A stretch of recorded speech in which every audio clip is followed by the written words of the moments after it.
for me was in what I really liked is the technical derivative slide, Aston, in terms of how you strip that down and look at your first, second, and third derivative. And I think it is using that as a model to almost look at the process of maybe fault finding. So if there's an issue, there's a kind of systematic. Is it the hop, step, or jump? Okay, it's the hop. Which part of the hop? Okay, is it the arms or the legs? And I think for me is a really nice systematic process for coaches to follow to look at that. Helps you to focus, helps you to focus. No, absolutely. But you got to be able to break it down and then put it back together. Put it back together, yeah. If you can't put it back together, it doesn't work. Which is why those concepts then of all part, whole, and chaining and stuff like that becomes really important now, yeah. And that becomes the different learning styles that you can adopt and apply within your constraint and that kind of stuff. I noticed that on the gallop over the hurdle, or the galloping drill, you were doing it over a hurdle. The constraint. The step drive. The step drive. So do you use that as a constraint for the athlete to get to lift up into the step jump, into the step? So for me, rather than saying to the athlete, right, I want you to lift off the step, you just put the hurdle in front, create that environment in which they need to then negotiate that. Then they have to negotiate it, but you first look at shapes, make sure that they do it. And, we're talking about the leg kicking out and stuff like that, make sure that none of that happens. But also then, as the athlete gets better, you move the hurdles out and out. So that now, right, they have to become more and more dynamic in getting out of one position into the next. And the further out you move it, the more it becomes like a triple jump of you striving to go for a step. I'm still waiting for some questions coming in. Please feel free to type them in. I've got one more. Frank, you talked about you're a big advocate in the foot contact and making sure you get that right in terms of the heel contact. And you talked about footwear and surfaces and that kind of stuff. Where do you sit with bare feet type work with, obviously developing those small ligaments, tendons, muscles within the foot? So where do you just want to know where you sit with that type of work and training? Yeah, we do those, and we normally do them in the sandpit. If we're lucky to have some really good grass, we might do some bounding on the grass, barefooted or with a pair of socks on. But generally, if you're going to do any barefoot stuff, I would indicate that you do it in the sandpit because it's soft enough to start strengthening up the whole foot and all the different parts of the foot. Yeah, and if you're lucky, like we are over at Loughborough, as you can see, Steph was doing her bounding on a plyo mat. That'd be ideal. Yeah, I mean, as I said today, I had a session on that, where they're basically doing hurdle jumps on the mat itself, barefooted. What you try not to do is to go crazy hopping barefooted. You could do tiny hops, but if you have a big impact, then you've got no protection on your feet. So just be careful. Yeah, I think the other side of that, right? I think it actually helps us to strengthen the feet, Darren. Yeah, it helps to strengthen the foot, and give the feet that strength and that springiness that it requires to get off the floor quickly and stuff like that. All of that's part of it. I think when you talk about the forces that are going through the ground in that short period of time, that's the part that's making contact with the ground. So I think it's really important that is robust, strong, stable.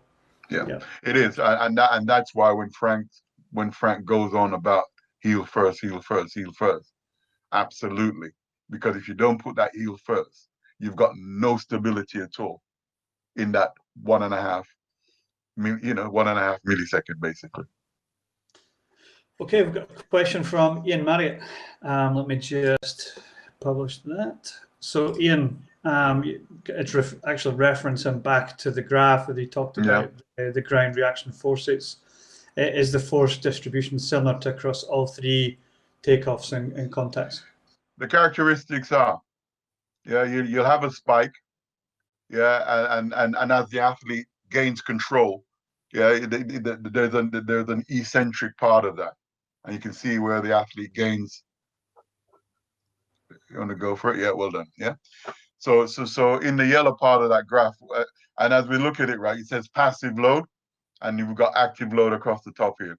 So in the passive load, that's you basically falling out of the sky. Yeah, and as you hit the ground, right, that's the spike that's there. So you've done nothing to hit that spike. Yeah, but that's gravity in the ground hitting you back, basically. So the spike on the hop is going to be greater than the spike on the step. It might very well be, because I think because you're traveling, you have more momentum. Yeah. And a feature of ground reaction is velocity as well as mass. Yeah. So would the trough be as deep on the hop takeoff though, on that? So that green part, Ashton? Yeah, well, it might not be. It all depends on the strength of the athlete. And so I think that the profile might be right. The curve will have the same shape, but the area under the curve would be slightly different. If you understand what I'm saying there, Darren. Yeah, because you would have less knee flexion at takeoff. Because what we are seeing here is the dip is the point of maximum knee flexion. That's it. That's the point. Yeah, that's where that ends. Yeah, so on the hop takeoff, the knee flexion isn't as great. So therefore, it probably wouldn't be as great. No. Yeah, it wouldn't be as great. But it still follow. Yeah, I still want to say it follows the same profile character. Yeah, the same characteristics. Cool. Ian, hope that answers your question. Yeah, I was gonna say, I hope that answers your question, right? Okay, Declan, would you emphasize a whole foot or heel strike on low-level plyos like medial and lateral hops for the horizontal jumper? So leading with the outside and leading with the inside. Yeah, I would, right. So I mean, I'll take that, right? Because again, it's something that we're still busy doing right now. And so I go for whole foot because I'm looking for stiffness through the system. Yeah. And so I go heel strike. The only time I go slight ball of foot is when I want to be really reactive. Yeah. And that's not necessarily in any kind of hopping motion. It's usually hurdle jumps and box work and stuff like that, where that comes in. I think on the low-level plyo kind of element, and referring back to the kind of barefoot work, where we've got like a plyo mat, this is where I would sit my medial and lateral hop work in barefoot, and actually just have those toes lifting and having that pretense, so we can feel the contacts on the ground. That's kind of where I would use, how I would emphasize that. And you're looking for quick reactivity. So that stiffness. Yeah. Thanks, Declan, for that. Bernard, gents, at what age do you prefer to introduce younger athletes to the technical aspects of triple jump? Not full-blown jumps, but at any age where they get a feel for the event at the other end. When, in your experience, is it too late? It's never too late. I'll start there first. Yeah, it's never too late. Right, I can really only just go by my own experiences. I can remember that the triple jump was introduced to me literally when I was age 11, when I went to secondary school, and I was jumping then, and I loved it from that point on. The thing is that I think it's good for you to learn the technical aspects of the triple jump. So, for instance, certainly an athlete who comes to a club or is introduced to the coach and is age sort of 8, 9, 10 or whatever it is, right, can learn all sorts of jumping movements. They can learn how to hop and stop, can learn how to absorb forces on one leg, 2 legs. They can learn to jump up and turn around. They can learn to jump up and jump down and absorb. Yeah, and I think if an athlete is having all of those little jumping type experiences, and there's a thing in Great Britain that's called a hopscotch, which is basically you basically go from 1 leg, 2 legs. You've got it up already. It's another way of a fun way of introducing jumping and from 1 leg to 2 leg, from 1 leg and stuff like that to the athlete. So as long as you make it game-like and play-like, I think it's useful, and the athlete will be able to use it once they start to do something like a full-blown triple jump. Yeah, so I'll add, it's got to be fun.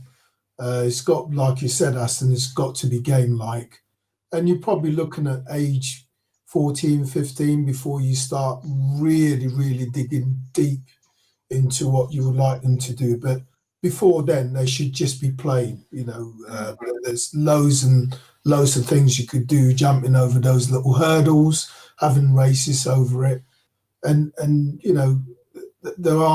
they need to enjoy what they're doing. If it becomes too formal too early, then they're likely to be burned out when they get to the age when you really want them to be good. So make it a game, let them jump over it, let them have a play with it, let them have a race over jumping over things and running across, all that kind of stuff. That's what you need to do.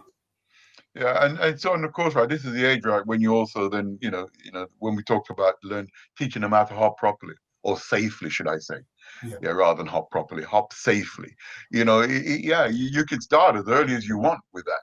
Yeah, throughout these games, make sure that you just do those things safely.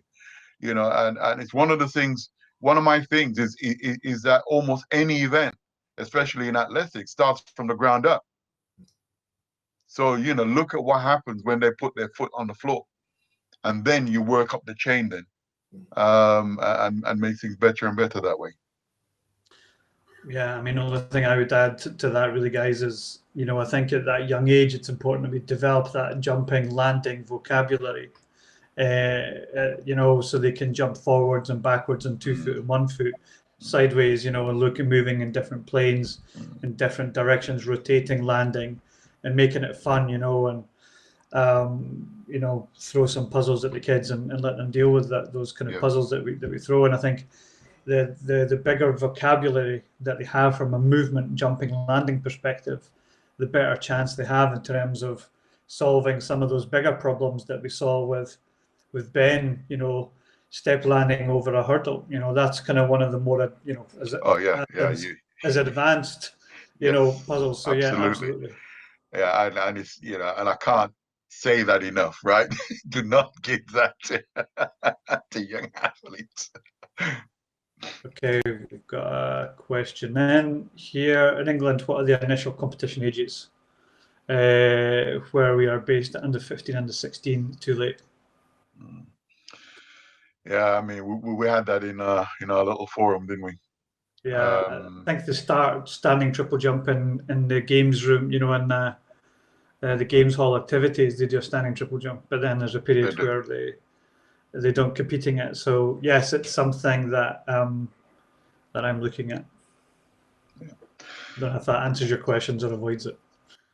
Yeah, I mean, I think for boys, right, I think there's enough competition opportunities at whatever age, and I think under 15 is probably good enough. I mean, that's when athletes start to specialize, or should do. Up until then, right, there probably should be long jumpers, high jumpers, triple jumpers, everything, and sprinters. But once they start to specialize, it's about the under 15s type of age. And we also need for that to be married up with the girls as well. We need girl competition at that age as well. Yeah. So if there's anybody listening that's got anything to do with competition structures and stuff like that, then please let's start putting some competition for girls on the 15s. Yeah, absolutely. All right, we're gonna get through this one stride. Yeah, this is just a takeaway for folks.